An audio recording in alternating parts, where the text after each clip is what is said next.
Well, we finally got the gameplay. It's been a week since we got it, since the Xbox reveal, but it took me a while to make this video, but I'm still just, I'm surprised they even showed the gameplay. It's been like 2 years since we first saw that first teaser, and now we finally got it. When they opened with that cinematic, I thought it was more of a Black Mirror episode or some sort of new sci-fi game that they were making, which I would be open for, but once they showed off the Mjolnir armor, I was like, yep, this is Halo. With the Halsey voice in the background, I first thought it was more of a Cortana, but continue watching it. After watching it like that and the gameplay multiple times, I finally realized that was more of a young Halsey during the Spartan 2 project. When talking about the gameplay reveal, my first reactions were mostly positive based off of gameplay. It looked pretty great. I didn't mind Sprint being inside. I'm like one of the few that actually, I guess, likes Sprint. I'm fine with it. If it's in the game and it doesn't, like, to me, the maps in Halo 4 and 5 are fine. The multiplayer is fine. To me, it's not as great as Bungie's, but it's all right. It's fun. Graphics wise, of course, I need to talk about graphics. Graphics wise, it didn't impress me. I personally felt it was too cartoony at the time when I first saw it. I didn't believe it was Halo. I was kind of like, what is this game? I kind of felt like it was, I don't know, too unfinished, too unpolished. When I watched it a couple times, I found out that it's very much gameplay wise. It's really good. Cutscenes are really good, really well polished. Of course, they need some improvement, but yeah, it's mostly, to me, after watching it so many times, like I said, I slowly liked it more and more. When it came to the cutscene to gameplay, I was very happy because it fit the God of War rumor that it flows through from cutscene to gameplay. When Chief turns around and the camera moves behind him, we go into gameplay. That was great. That was great flow to it. Let's talk about the Elite. The Elite design, to me, looked pretty great. It wasn't too Halo 2, Halo 3 era, which I don't like the hunchback Elite. I don't like it that much. It doesn't look good on them.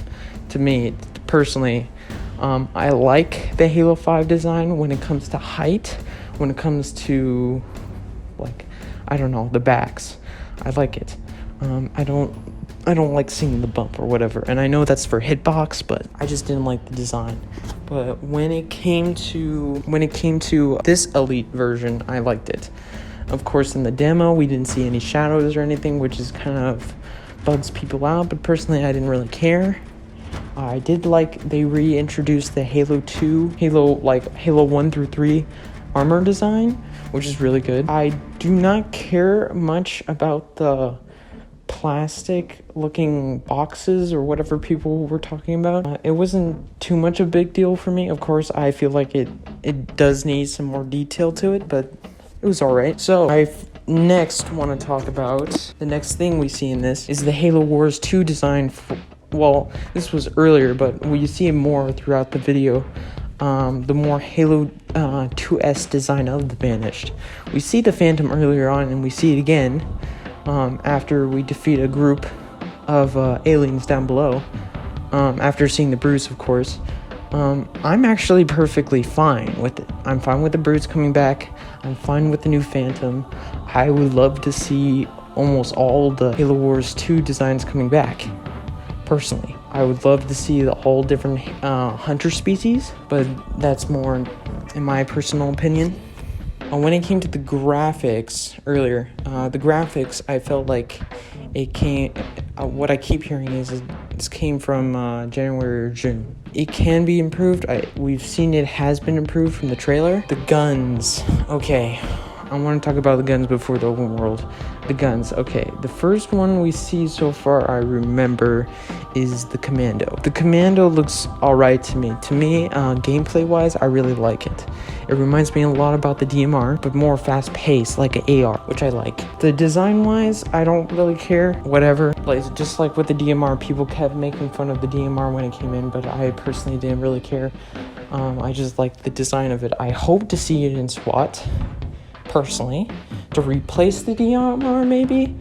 But if they add the DMR back in, that would be great. I want to talk about next is the new banished weapon, the Ravager. I feel like this is replacing the Forerunner rocket launcher we had. They just mixed it up and turned it into a banished weapon, which is alright, but I would still like to see the Forerunners in this.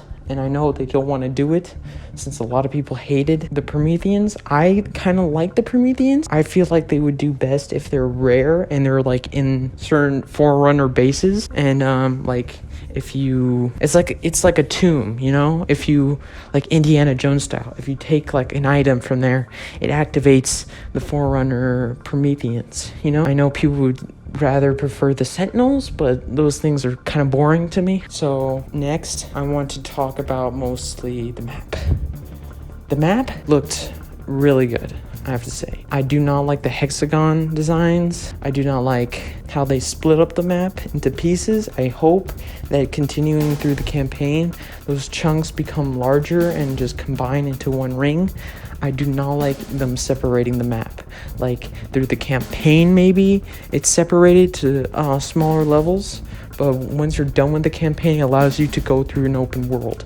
To me, that would be great. Continuing with the open world concept, I heard when the interviewers asked 343 if we were going to go on more worlds than one, kind of like Fallen Order, kind of like Outer Worlds. They didn't really say yes or no, just kept up with we're just focusing on a big expansive world.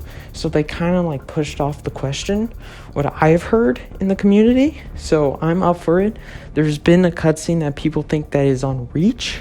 So maybe we'll go through a flashback or we'll have to go to Reach. I would be up for that. Or being on Installation 9. That would be great. On a different Halo installation. I would be fine with going to different worlds. But I would love it if they allow us to go back to those worlds after the campaign. So, like, I don't want to be on Installation 9. Fine. I'll go on Installation 7. That would be great. So, next. Okay, I know I was talking about weapons before, but I want to talk about this weapon now. The Bulldog. People are saying that this gun is replacing the original shotgun. I don't think so. Based off the toys leaks, I think that's completely opposite. It's going to be an add-on. It's going to be a newer version of 343's original shotgun, and they're going to add it with the Bungie shotgun. So the original players from the Bungie era are going to get to use that. Then we get it like a more of a new gun with the Bulldog. Okay, now I kind of want to talk about vehicles. I know there wasn't many vehicles. There was only like the Phantom and the Warthog, which might I say the Warthog sounds great, but I want to see a lot of banished vehicles.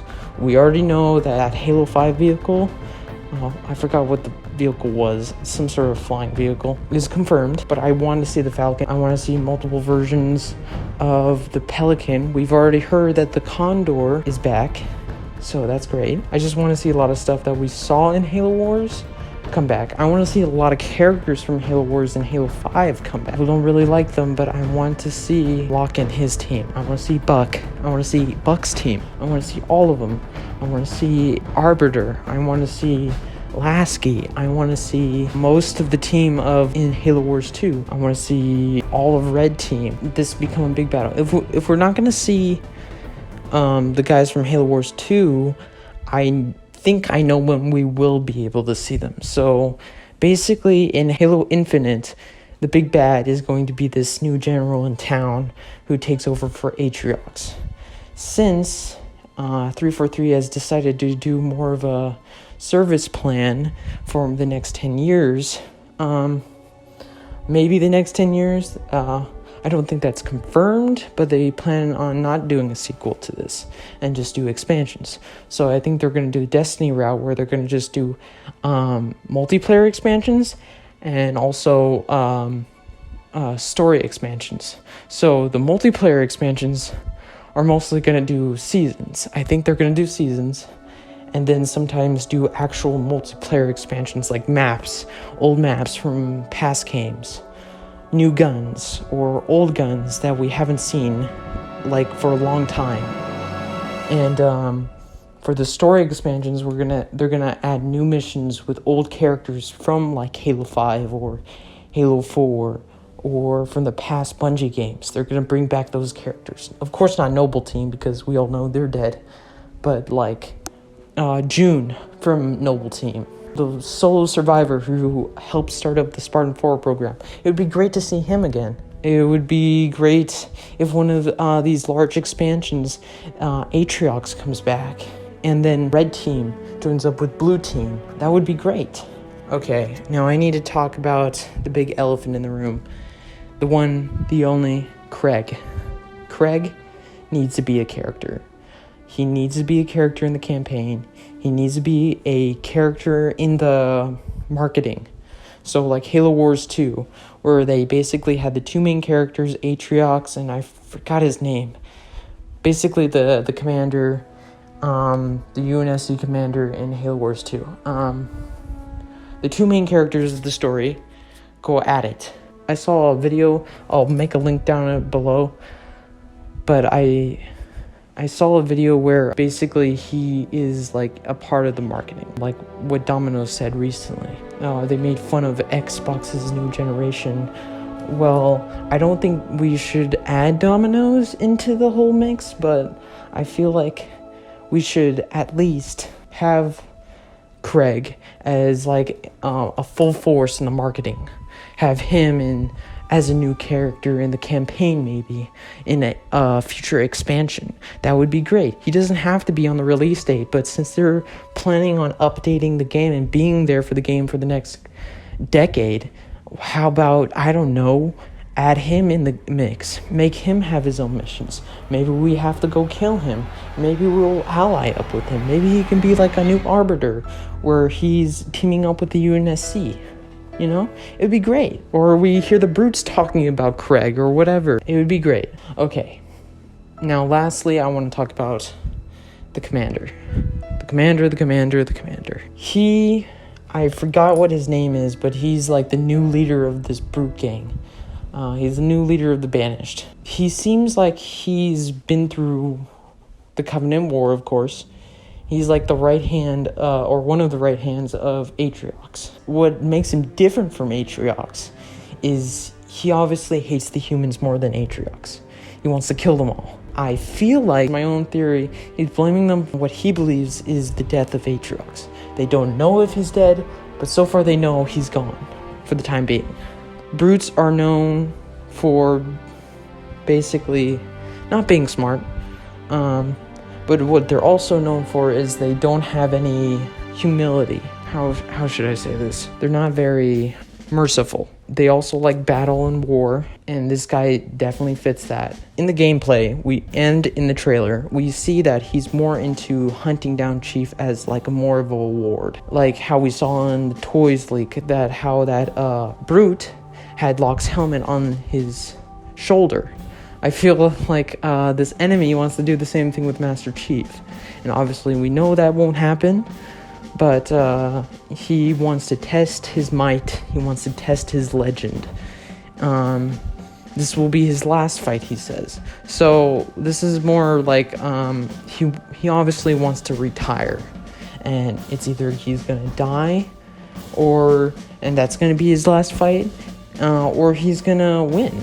And he's gonna quit, basically. The difference between Atriox and this new Brute leader I see is Atriox cares about his troops. We see this in the Flood expansion, the Awakening, the Nightmare in Halo Wars 2, where Atriox doesn't want to lose his troops, especially at a prime moment of taking out the UNSC's presence. He doesn't want to waste his troops. To me, he seems to care about his troops. Ever since when he freed them from the Covenant, hated the idea of his brothers dying for nothing. And in a way, trying to kill Master Chief or going against the UNSC, in a way, would waste troops. This dude is just hunting Master Chief as a reward, like as some sort of prize.